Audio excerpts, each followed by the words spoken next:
that, let's move on. Let's talk about Aster DM Healthcare. The stock is in focus. The promoters have cut their share pledge from 99% to 41% upon completion of refinancing of the debt. What does this mean for the company? What are the growth prospects looking like? All of that we discuss. Alisha Moopen, who's the Deputy Managing Director at Aster DM Healthcare, joins us now. Good morning, Alisha. Wish you a very happy Holi. Just a word on the pledge itself. It's down from 99% to 41%. The obvious question, when does it reduce further? What's the plan for that? And secondly, what is the debt on your books right now? You've refinanced a lot of the promoter debt. What's your cost of finance? Good morning. Happy Holi to you too. So we're really happy actually, Mangalam, that we have managed to sort of reduce the pledge significantly.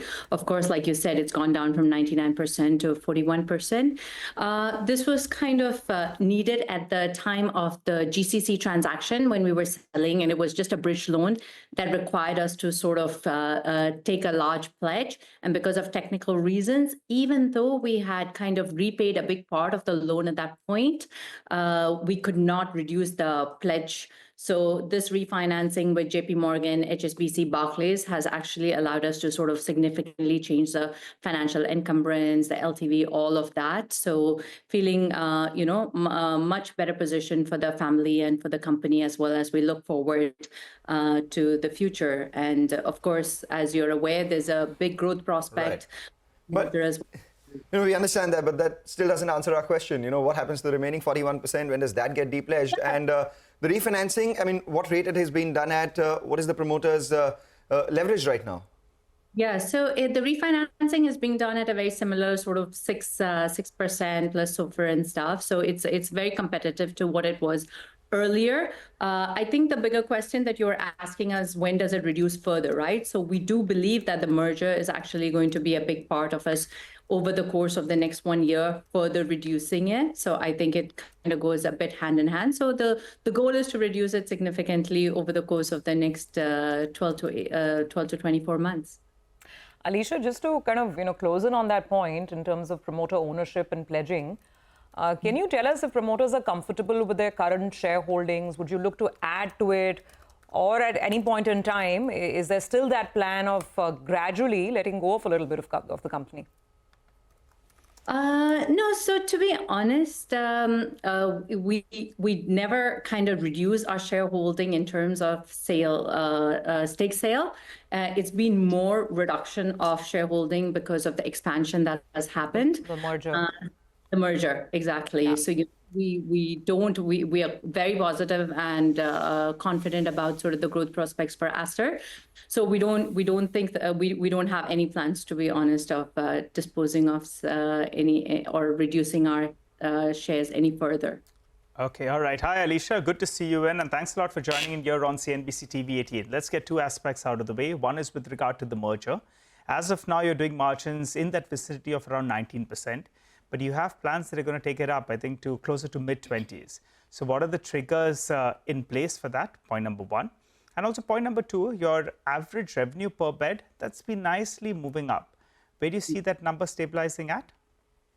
Yeah, so the margin, like you said, actually, so the margin expansion, we are expecting this to be in the mid-20s. We think the revenue growth over the next medium term, 2-3 years, we will see it growing in the late teens. When it comes to the margin expansion, definitely we believe that the synergies with the merger will also help us kind of improve the margin further with the consolidation happening. Quite confident that we should be able to get to a 20-25% over a medium term, 3 to 5 years. On the RPOP, I think now there has been like a good CAGR growth of around 7 to 9% that we've seen in the last few years. And again, a combination of sort of the clinical work we're doing, right? I mean, if you just look at the sort of the number of transplants that we do 50 transplants a month. We do 500 robotic surgeries every quarter. So definitely there's RPOP growth that comes from that as well. So we see, assuming sort of a 7 to 8% RPOP growth to also come in, which we believe is comfortable considering the regions that we operate in. Okay, to close the loop on the merger, by when does this merger take shape and the synergy benefits start flowing in? I think we're still sort of talking about the merger to conclude in sort of by the end of this year, or next the beginning of next year, right? So I think Q4 probably is a likelihood, and that's when I think we'll start seeing sort of the benefits slowly trickle in by early FY26.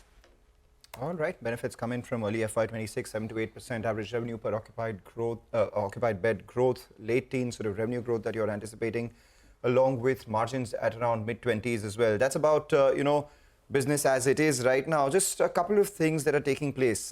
In Kerala, there's one big competitor which is entering with around 3,000 beds in the next few years or so.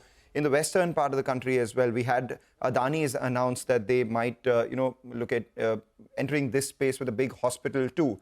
So on competition, what's your view? I mean, do you think there is enough space for everyone to sustain growth at the pace at which they're growing right now with the margins?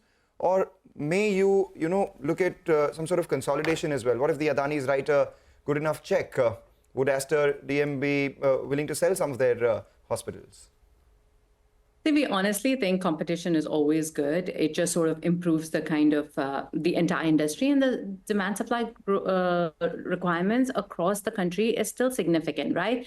So in Kerala, definitely we have a clear market leadership, and even with the merger, the consolidation that happens in Trivandrum for us with the KIMS asset will just make us clearly number one by miles. So definitely competition will just help kind of further improve and attract better talent. So we're not really worried. In terms of Adani's getting in and others, we do think that, this is how the market has been. We've been operating now in Bangalore for the last 10 years. Every player is there. It just makes the market even better, to be honest, in terms of outcomes, in terms of margins, everything. But if there are opportunities, I all on the, I all of the belief that maybe y'all can exit if the price is good enough? No. Not Adani's, but just generally. Yeah, no, not at all. I mean, as a family, we're fully committed to sort of staying here for the long term. No, absolutely not. But always looking at strategic, options to sort of strengthen the company, right? And that's what we did with the demerger, and now with the merger with the QCIL as well. All right, final question before we let you go. We have had Dr. Moopen as well joining in here in the studio and giving us his vision as well. Could you tell us currently what is the total capacity that you have in terms of beds, and you have a addition plan? So say in the next 3 years or so, what should the company's bed capacity look like? So we are, as Aster, close to 5,000 beds right now, and we've got sort of a capacity expansion of another 2,000, 2,500 beds that's in the pipeline. And to be honest, the QCIL capacity is also very similar. So what we are seeing in the next 3 to 4 years is a 14,000 bed capacity that will be seen once and when the merger goes through.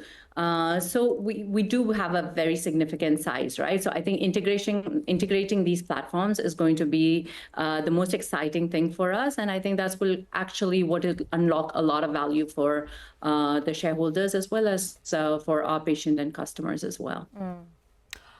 All right, Alisha, we'll leave it on that note. Thank you very much for joining in, and good luck with all of those plans and all the expansion that you have lined up as well. Thank you for joining in.